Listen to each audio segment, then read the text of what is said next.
안녕하십니까. 공병호 TV의 공병호입니다. 지난 3년 동안 문재인 정부는 무엇을 해왔는가? 특히 헌법, 법제 그리고 검찰개혁 분야에서 문정부는 어떤 일을 해왔는가? 전국 377개 대학 전직 현직 교수 6,094명으로 구성된 사회 정의를 바라는 전국 교수 모임 정교모가 3월 18일에 발표한 문재인 정권에 더 이상 대한민국을 맡길 수 없는 이유 100가지 가운데서 특별히 헌법과 법제 그리고 검찰개혁 분야에서 전현직 대학 교수님의 주장을 여러분들에게 소개해 드리도록 하겠습니다. 첫 번째 질문은 문정부의 헌법, 법제 그리고 검찰개혁 분야입니다. 첫째, 2019년 한 해 동안 인사청문 보고서 채택 없이 무려 22명의 최고위직 공무원 임명을 강행하였습니다. 국회 인사청문회 절차를 아무 의미 없는 통과 의례로 전락시키고 말았습니다. 둘째, 집권 세력은 쪼개기 임시국회라는 사상 유례가 없는 꼼수로 합법적인 필리버스터 제도를 무용지물로 만들어버렸습니다.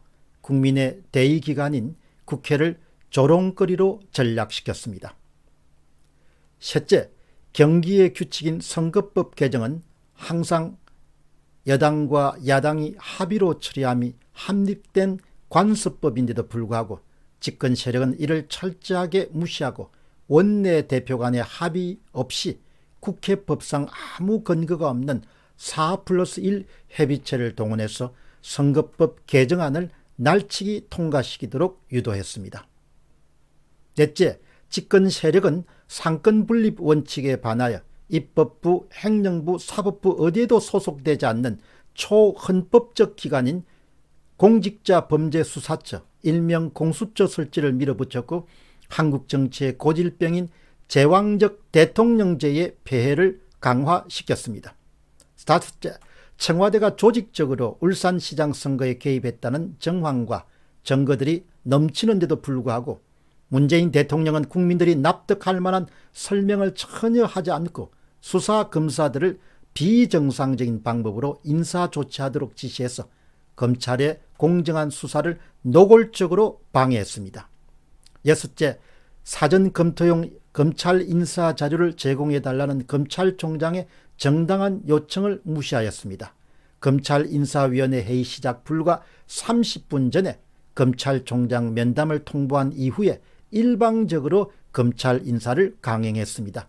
수사에 대한 정치적 개입을 구조적으로 방지하기 위해 중요한 법 규정인 검찰청법을 철저하게 사문화시켜버렸습니다. 일곱째, 집권 세력은 서울 광화문 광장의 사용과 관련 세월호 관련자, 민노총 등 특정 세력을 우대하였습니다.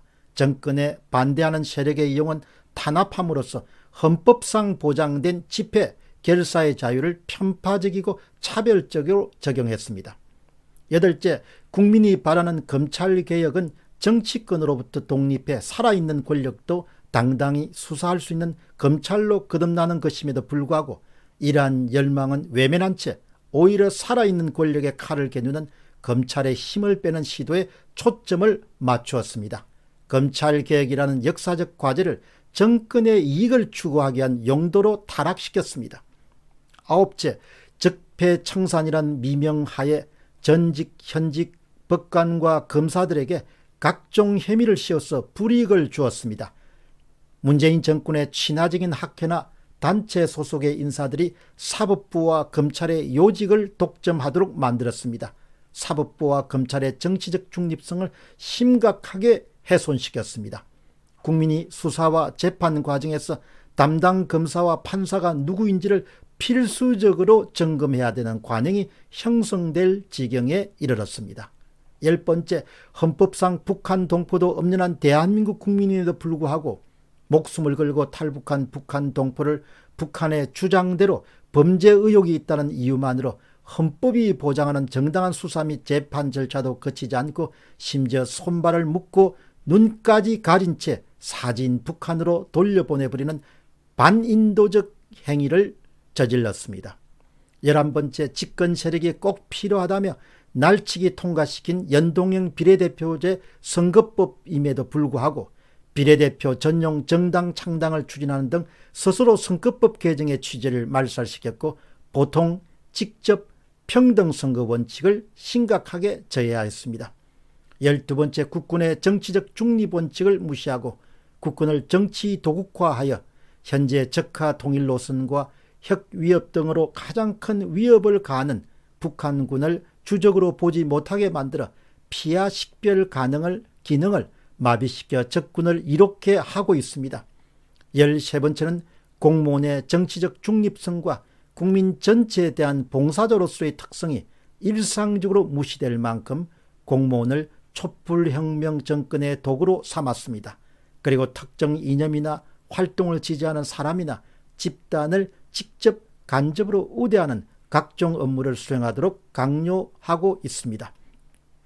마지막으로 14번째는 소위 적폐청산 작업을 통해서 글로벌 대한민국을 마치 조선시대의 사화와 같이 공무원 집단을 정치보복으로 물갈이하여 직업 공무원 제도를 파괴하고 공직사회에서 시대착오적인 정오행위의 악순환을 촉발하였습니다. 위에서 말씀드린 이런 모든 것들이 문재인 정부가 집권하고 있는 지난 3년간 일어난 일들입니다. 문 정부는 지난 3년간 대한민국의 재앙적인 비용 청구서들을 남발했습니다. 위의 주장들은 관련 분야의 전문가들이 충분한 협의와 논의를 거쳐서 만들어진 근거가 있는 주장들입니다. 현명한 유권자들이 4.15 총선에서 문재인 정부 헌법과 법제와 검찰개혁 분야에서 현명한 방향으로 수정하도록 요구해야 될 것입니다. 공병호TV의 공병호였습니다. 감사합니다.